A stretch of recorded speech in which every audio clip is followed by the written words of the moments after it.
السلام علیکم and good morning. امید ہے کہ آپ لوگ ٹھیک ہوں گے اور اپنی چھٹیوں کو بھرپور انجوائے کر رہے ہوں گے. آج جو ہمارا سبق ہے اس کا نام واقفیت ہمارا سبجیکٹ ہے اور ہمارا جو چیپٹر ہے وہ ہے چیپٹر نمبر 5 آؤ مل کر کھیلیں.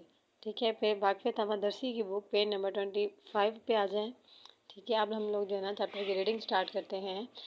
کہ زارا کو کرکٹ پسند ہے. زارا جو ہم لوگوں نے زارا اور اسد کے بارے میں تو سنا ہوا ہے نا، ہم لوگ اکثر پڑھتے آ رہے ہیں ان کے بارے میں کہ زارا اور اسد جو ہے نا بہن بھائی ہیں.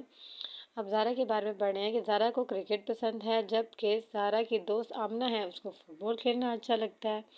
کھیل ہمارے جسمانی اور ذہنی صحت کے لیے بہت اہم ہے. کھیل نہ صرف ہمیں چاقوں جو بند رکھتے ہیں بلکہ جیت اور شکست، جسے ہار بھی کہتے ہیں، کو قبول کرنے کی صلاحیت پیدا کرتے ہیں. مختلف کھیل کھیلنے سے ہم تندرست و توانا رہتے ہیں، ہیلدی رہتے ہیں. اچھا، آپ کا پسندیدہ کھیل کون سا ہے؟ ذرا دیکھیں اور پہچانیں کہ ان تصاویر میں بچے کون کون سا کھیل رہے ہیں. اچھا، یہ دیکھیں، یہ بیٹ کے ساتھ جو ہے نا پلیئر اور بال ہے، تو بیٹ بال کس میں یوز ہوتی ہے؟ کرکٹ میں یوز ہوتی ہے. اب یہ بچہ ہے بال کو کک کر رہا ہے، یعنی یہ کون سا کھیل ہے؟ فٹ بال ہے. اب یہ بچہ جو ہے یہ کھیل رہی ہیں، یہ ٹینس ہو رہا ہے اور یہ بیڈمنٹن ہے، جو ہے ٹیبل ٹینس ہے. کچھ کھیل انفرادی کہتے ہیں اکیلے، وہ کھیل جو اکیلے کھیلے جاتے ہیں. کچھ کھیل انفرادی طور پر کھیلے جاتے ہیں، جیسے کہ شطرنج ہو گیا، اسکواش ہو گیا، تیراکی اور بیڈمنٹن وغیرہ. کچھ کھیل ٹیم میں کھیلے جاتے ہیں، جیسے کرکٹ ہو گیا، ہاکی یا فٹ بال وغیرہ. اس کے علاوہ بھی اور کھیل ہیں جو آپ لوگ بھی کھیلتے ہوں گے، ہے نا؟ کھیلتے ہیں نا؟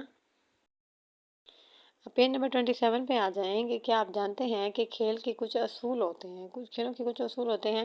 ان اصولوں پر عمل کرنے کے لیے ہماری کردار سازی ہوتی ہے، ہمیں ڈیولپ کیا جاتا ہے اور ہم جھگڑوں سے بھی بچ جاتے ہیں. کسی بھی کھیل کے دوران ایمانداری سب سے ضروری چیز ہے. آئیے کھیلوں کے کچھ اصول پڑھتے ہیں.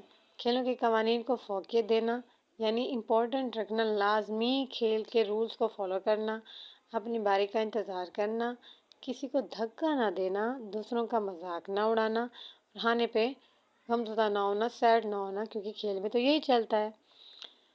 ہم عمر ساتھیوں کے ساتھ مل جل کر کھیلنے سے دوسروں کی رائے قبول کرنے کی صلاحیت پیدا ہوتی ہے، دوستانہ ماحول پیدا ہوتا ہے اور خوشگوار تعلقات بھی پیدا ہوتے ہیں. زارا اکثر اپنی سہیلیوں کو سمجھاتی ہے کہ وہ اس کے ساتھ مل کر کھیلیں. کھیلنے سے کیا ہوتا ہے؟ بچے صحت مند اور تندرست رہتے ہیں، بچے چاق و چوبند رہتے ہیں، پڑھائی توجہ سے کرتے ہیں، ان میں صحت مند مقابلے کا رجحان پیدا ہوتا ہے، ہار کو قبول کرنے کا جذبہ پیدا ہوتا ہے، مل جل کر رہنے کی عادت پیدا ہوتی ہے اور بھوک بھی صحیح لگتی ہے اور نیند بھی بہت اچھی آتی ہے. اچھا، یہ دیکھیں، یہاں پر ایک پکچر ہے. کیا آپ یہ بتا سکتے ہیں کہ اس کوشچن کا آنسر دے سکتے ہیں کہ پاکستان کا قومی کھیل کون سا ہے؟ کیا آپ کو پتا ہے پکچر میں کیا نظر آ رہے ہیں؟